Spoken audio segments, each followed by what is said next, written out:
नमस्कार, बहुत स्वागत है आप सभी का न्यूज टाइम्स टुडे में और मैं हूं आपके साथ पूजा दुबे। 26 जुलाई 1999 का वो दिन जब भारत कारगिल युद्ध में विजयी हुआ था। कारगिल के युद्ध को भारतीय सेना के द्वारा लड़ी गई सबसे कठिन लड़ाइयों में गिना जाता है। देश इस साल विजय दिवस की 25वीं वर्षगांठ मना रहा है। भारत के लिए 26 जुलाई 1999 की तारीख बेहद खास है। यही वो तारीख है जब भारतीय सेना के वीर जवानों ने टाइगर हिल, .4875, .5140 समेत सभी पहाड़ी चोटियों को पाकिस्तानी सेना के कब्जे से आजाद कराकर कारगिल युद्ध जीत लिया था। ये तारीख भारत की पाकिस्तान पर जीत और हमारे जवानों की बहादुरी की गाथाओं का प्रतीक है।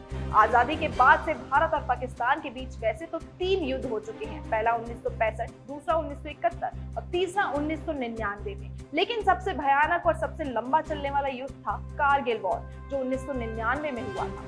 भारत ने पाक के खिलाफ तीनों युद्ध जीते थे, पर साल 1971 में भारत और पाकिस्तान के बीच एक बड़ा युद्ध हुआ था, जिसके परिणाम स्वरूप बांग्लादेश का निर्माण हुआ था। दोनों देशों ने साल 1998 में अपने परमाणु हथियारों का परीक्षण भी किया, जिसके परिणाम स्वरूप दोनों के बीच तनाव और बढ़ गया, जिसके बाद शांति और स्थिरता बनाए रखने और तनाव को कम करने के लिए फरवरी 1999 में लाहौर घोषणा पर हस्ताक्षर किया गया। लेकिन पाकिस्तानी सैनिकों और आतंकवादियों ने कश्मीर और लद्दाख के बीच संबंध को तोड़ने और अशांति पैदा करने के लिए जम्मू और कश्मीर के उत्तरी कारगिल जिले में नियंत्रण रेखा के भारतीय क्षेत्र में घुसपैठ की। 1999 भारत पाकिस्तान युद्ध के दौरान कारगिल सेक्टर से पाकिस्तानियों को खदेड़ने के लिए भारतीय सेना की कार्रवाई को ऑपरेशन विजय का नाम दिया गया था। वहीं कारगिल वॉर में टोलो लिंक टॉप को कब्जे से छुड़ाने गई भारतीय सेना को 3 टुकड़ियों में बांटा गया था। इन्हें नाम दिए गए थे अभिमन्यु, भीम और अर्जुन, जिसके बाद भारतीय सेना ने ऑपरेशन विजय के तहत पाक सेना को धूल चटाते हुए इस क्षेत्र पर फिर से अपना कब्जा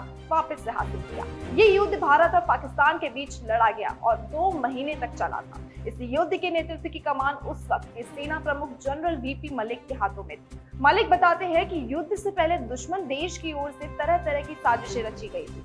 उनके मुताबिक खुफिया एजेंसियों से सेना के पास इनपुट आ रहे थे कि कश्मीर घाटी में घुसपैठिए अलग अलग रास्तों से घुसपैठ करेंगे, लेकिन ऐसा नहीं हुआ। दुश्मन काली सलवार और कमीज पहनकर कश्मीर और लद्दाख की दुर्गम पहाड़ियों से चढ़े थे। सेना के लिए उस समय चुनौतियां बहुत थी। कई ऊंचाई पर हथियार पहुंचाने में दिक्कत आ रही थी, तो कई जवानों को तुरंत भेजने में भौगोलिक परिस्थितियों का सामना करना पड़ रहा था। कारगिल युद्ध के दौरान 674 भारतीय सैनिकों ने देश के लिए बलिदान दिया था। कारगिल शहीदों में से 4 को परमवीर चक्र, 10 को महावीर चक्र और 70 को उनके साहस के लिए वीर चक्र से सम्मानित किया गया। तो वैसे तो हर एक जवान की भूमिका अहम रही, लेकिन कुछ के साहस की कहानियां इतिहास के पन्नों में हमेशा के लिए दर्ज कर दी गई।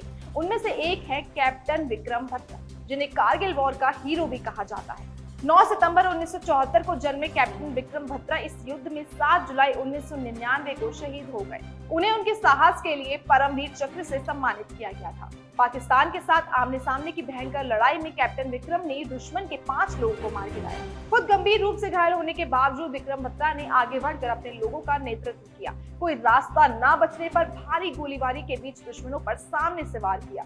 असंभव लगने वाले काम को संभव करते हुए खुद शहीद हो गए। भारतीय सेना ने 26 जुलाई 1999 को लद्दाख में कारगिल की बर्फीली चोटियों पर लगभग 3 महीने की लंबी लड़ाई में जीत के बाद ऑपरेशन विजय के सफल समापन की घोषणा की।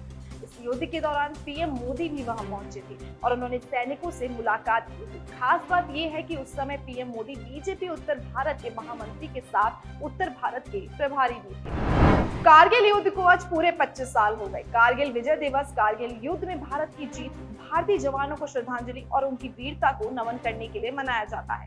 ये दिन भारतीय सेना के हर उस जवान को समर्पित है जिन पर हर हिंदुस्तानी को गर्व है। ऐसे वीडियोस देखने के लिए सब्सक्राइब करें न्यूज टाइम्स टुडे को और जुड़े रहिए हमारे साथ।